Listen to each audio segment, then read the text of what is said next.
کہ آپ کا جو شعبہ ہے، آپ کا جو ڈپارٹمنٹ ہے، یہ بڑا حساس ہے اور خصوصاً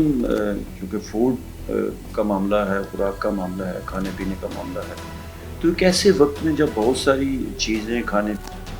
اشیاء میں ملاوٹ کی شکل میں ہمارے اندر جا رہی ہوں تو پھر اس کی حساسیت مزید بڑھ جاتی ہے۔ تو مجھے یہ کہیے گا کہ آپ جو ایکشن لیتے ہیں، ہم سنتے ہیں کہ فلاں جگہ پہ 4000 دودھ جو تھا وہ مضر سے تھا، اس کو ضائع کر دیا گیا،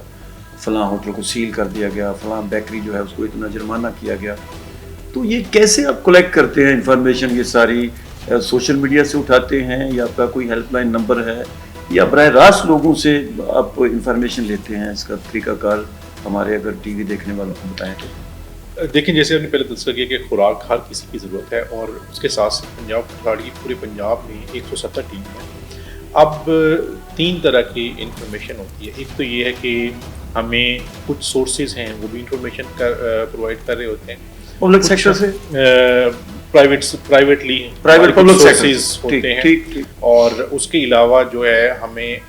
ویجیلنس کی ہماری ٹیمز ہوتی ہیں، اور تیسرا یہ کہ ہماری ہر ٹیم جو فوڈ سیفٹی کی ہے اس کو ایک ایریا اور ایک ٹارگٹ اسائن ہوتا ہے کہ آپ نے اتنی انسپیکشنز جو ہیں وہ کرنی ہیں،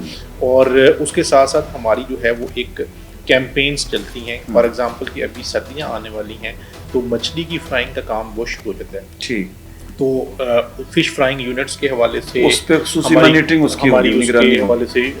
چیزیں جو ہے نا شروع ہو جائیں گی۔ اگر گرمیوں کا سیزن آتا ہے تو بیوریجز کے حوالے سے اور جو کھلے مشروبات ہوتے ہیں اس کے حوالے سے، تو یہ ہماری پورے سال میں کیمپینز چلتی رہتی ہیں، اور انفارمیشن بیسڈ بھی ہم جو ہے وہ انسپیکشنز یا ریڈ کرتے ہیں، اور ہماری ٹیم جو ہے روٹین میں بھی انسپیکشنز اور ریڈ کر رہی ہوتی ہیں۔ اب ہوتا کیا ہے کہ ہمارا جو پنجاب فوڈ اتھارٹی ایکٹ ہے اس میں جو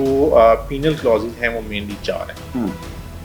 اگر تو کوئی بندہ کوئی جعلی چیز بنا رہا ہے، سنتھیٹک چیز بنا رہا ہے، تو اس کا مطلب ہے کہ ہم قانون کے مطابق اس کے اوپر FIR کریں گے،